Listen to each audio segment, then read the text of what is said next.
नमस्कार दोस्तों अगर आपको मुंबई इंडियंस और रॉयल चैलेंजर्स बेंगलुरु के बीच खेला गया WPL 2023 का चौथा और सबसे रोमांचक T20 मुकाबला पसंद आया हो तो आप इस वीडियो को एक लाइक जरूर कर दें। दोस्तों इस वीडियो का लाइक टारगेट 400 लाइक्स का है, तो दोस्तों वीडियो को आप दिल से लाइक जरूर करें।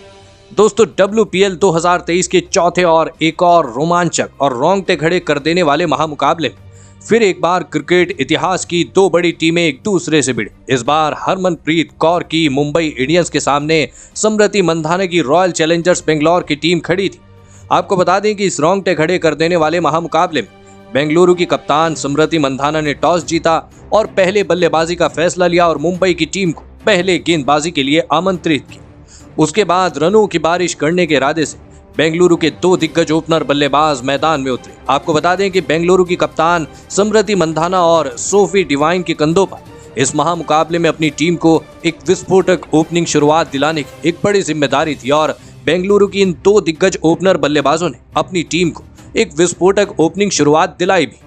लेकिन ये ओपनिंग साझेदारी मुंबई की गेंदबाजी के सामने ज्यादा देर तक नहीं चल पाई और पारी का 5वां ओवर डालने आए साइका इसाक सेट हो चुकी सोफी डिवाइन को अमनजोत कौर के हाथों कैच आउट करा दिया। आपको बता दें कि सोफी डिवाइन 11 गेंदों में महज 16 रन बनाकर आउट हो गए। सोफी डिवाइन के आउट हो जाने के बाद अब बेंगलुरु की टीम की तरफ से दिशा कसाट बल्लेबाजी करने मैदान में उतरी, लेकिन बल्लेबाजी करने आई दिशा कसाट को इसी ओवर की चौथी गेंद पर साइका इसाक ने क्लीन बोल्ड कर दिया। आपको बता दें कि दिशा कसाट बिना खाता खोले ही आउट हो गई। बेंगलुरु की टीम ने बेहतरीन ओपनिंग शुरुआत के बाद अपने दो बड़े बल्लेबाजों को खो दिया था, लेकिन अब विकेट गिरने के बाद कप्तान स्मृति मंधाना का साथ देने एलिस पेरी बल्लेबाजी करने मैदान में उतरी, लेकिन उनकी साथी खिलाड़ी और बेंगलुरु की कप्तान स्मृति मंधाना को उसके अगले ही ओवर में हाइली मैथ्यूज ने AC वांग के हाथों कैच आउट करा दिया। आपको बता दें कि स्मृति मंधाना 17 गेंदों में 23 रन बनाकर आउट हो गए। कप्तान स्मृति मंधाना के आउट हो जाने के बाद अब बेंगलुरु की बल्लेबाजी मुंबई की गेंदबाजी के सामने कमजोर दिखने लगी थी और फिर स्मृति मंधाना के बाद बल्लेबाजी करने आई हेदर नाइट को भी उनकी पहली ही गेंद पर हाइली मैथ्यूज ने क्लीन बोल्ड करके बेंगलुरु की टीम को पूरी तरह बैकफुट पर ढकेल दिया। आपको बता दें कि हेदर नाइट बिना खाता खोले ही आउट हो गई। बेंगलुरु की टीम निरंतर अंतराल के बाद अपने एक के बाद एक विकेट खोती जा रही थी, जिस वजह से दबाव अब बेंगलुरु की बल्लेबाजी पर दिखने लगा था। लेकिन अब विकेट गिरने के बाद विस्फोटक अंदाज से बल्लेबाजी करने वाली ऋचा घोष एलिस पेरी का साथ देने मैदान में उतरी, लेकिन पारी के 9वें ओवर की शुरुआत में ही एक गलत रन लेने के चक्कर में एलिस पेरी भी रन आउट हो गई। एलिस पेरी 7 गेंदों में 13 रन बनाकर आउट हो गई।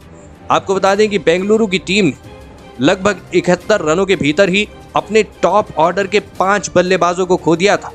बेंगलुरु की टीम के लिए ये लम्हा आसान नहीं था। विकेट गिरने का सिलसिला रुकने का नाम नहीं ले रहा था, लेकिन अब विकेट गिरने के बाद बल्लेबाजी करने आई कनिका आहूजा ने ऋचा घोष के साथ मिलकर बेंगलुरु की पारी को संभाला और एक नाजुक मौके पर एक महत्वपूर्ण साझेदारी बनाना शुरू कर दी। कनिका आहूजा और ऋचा घोष ने मिलकर अब धीरे धीरे बेंगलौर के ऊपर का दबाव कम कर दिया था और बड़े शॉट लगाना भी शुरू कर दिया था। ऋचा घोष और कनिका आहूजा ने मिलकर लगभग पारी के 12वें ओवर तक बल्लेबाजी करी और अपनी टीम को 105 रनों तक पहुंचाया, लेकिन फिर पारी का 13वां ओवर डालने आई पूजा वस्त्रकार ने सेट हो चुकी कनिका आहूजा को यास्तिका भाटिया के हाथों कैच आउट करा दिया। आपको बता दें कि कनिका आहूजा 13 गेंदों में 22 रन बनाकर आउट हो गई। तो वहीं कनिका आहूजा के आउट हो जाने के तुरंत ही बाद बेंगलुरु की दूसरी सेट बल्लेबाज ऋचा घोष को भी हाइली मैथ्यूज ने नेटली ब्रेंट के हाथों कैच आउट करा दिया। आपको बता दें कि ऋचा घोष 26 गेंदों में 28 रनों की पारी खेलकर आउट हो गई। बेंगलुरु की टीम अब फिर एक बार दबाव में थी। अभी यहां से किसी न किसी बेंगलुरु के बल्लेबाज को आखिर तक खेलना था, लेकिन अब विकेट गिरने के बाद श्रेयंका पाटिल और मेगन शूट बल्लेबाजी करने मैदान में उतरी और फिर यहां से श्रेयंका पाटिल और मेगन शूट ने मिलकर बेंगलुरु की पारी को संभालना शुरू किया और महत्वपूर्ण साझेदारी खड़ी करी। खास करके दोस्तों श्रेयंका पाटिल इस मुकाबले में बेंगलुरु की टीम के लिए लाजवाब बल्लेबाजी कर रही थी, तो वहीं मेगन शूट भी उनका साथ बाखूबी निभा रही थी और फिर इसी साझेदारी के बलबूते पर 120 रनों पर ऑल आउट होती दिख रही रॉयल चैलेंजर्स बेंगलुरु की टीम ने 155 रनों का एक बड़ा लक्ष्य मुंबई की टीम के आगे रखा। उसके बाद बेंगलुरु की टीम से मिले 156 रनों के विशाल लक्ष्य का पीछा करने मुंबई के 2 दिग्गज ओपनर बल्लेबाज मैदान में उतरे।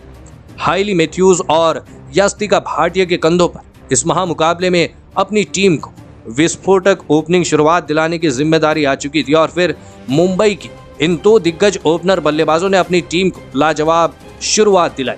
हाइली मैथ्यूज और यास्तिका भाटिया ने मिलकर मुंबई की टीम के लिए विस्फोटक अंदाज से पारी का आगाज किया, लेकिन फिर पारी का 5वां ओवर डालने आए प्रीति बोस ने सेट हो चुकी यास्तिका भाटिया को LBW आउट करा दिया। आपको बता दें कि यास्तिका भाटिया 19 गेंदों में 23 रन बनाकर आउट हो गए। यास्तिका भाटिया के आउट हो जाने के बाद अब मुंबई की टीम की तरफ से नेटली ब्रेंट बल्लेबाजी करने मैदान में उतरी और फिर यहां से सेट हो चुकी हाइली मैथ्यूज और नेटली ब्रेंट दोनों ने मिलकर मुंबई की इस रन गति को रुकने नहीं दिया। खास करके दोस्तों हाइली मैथ्यूज इस मुकाबले में बेंगलुरु की गेंदबाजी के लिए किसी बुरे सपने की तरह साबित हो रही थी। हाइली मैथ्यूज के इस विस्फोटक बल्लेबाजी को देखकर बेंगलुरु की कप्तान स्मृति मंदाना पूरी तरह दबाव में चली गई थी।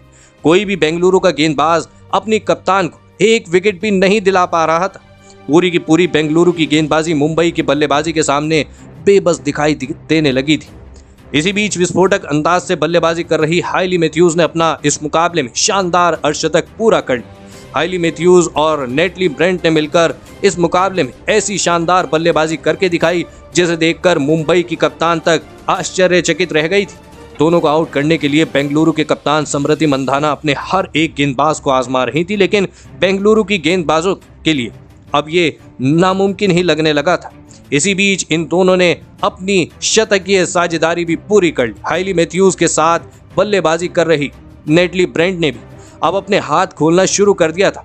मुंबई की दोनों ही इन दोनों ही खिलाड़ियों ने एक के बाद एक बड़े शॉट खेल रहे थे, जिस वजह से बेंगलुरु की गेंदबाजों ने अब इस मुकाबले में अपने हथियार डाल दिए थे और फिर अंत में एक शानदार चौका लगाकर नेटली ब्रेंट ने भी अपना अर्धशतक पूरा कर लिया और इसी के साथ मुंबई की टीम ने इस रोमांचक मुकाबले में बेंगलुरु की टीम को 9 विकेट से मात दे दी। दोस्तों इतने बड़े लक्ष्य का पीछा करते हुए मुंबई की टीम ने बेंगलुरु जैसी खतरनाक टीम को भी आसानी से इस मुकाबले में हरा दी। दोस्तों इस मुकाबले में मुंबई की जीत का असली श्रेय जाता है हाइली मैथ्यूज को, जिन्होंने गेंदबाजी में बेंगलुरु के 3 विकेट निकाले, तो वहीं बल्लेबाजी से 38 गेंदों में 13 चौके और 1 छक्के की बदौलत 202 की स्ट्राइक रेट से 77 रनों की ऐतिहासिक पारी खेली। तो दोस्तों आप हाइली मैथ्यूज की शानदार प्रदर्शन के लिए उन्हें 10 में से कितने अंक देना चाहेंगे? आप अपनी राय नीचे कमेंट सेक्शन में देना बिल्कुल भी ना भूलें।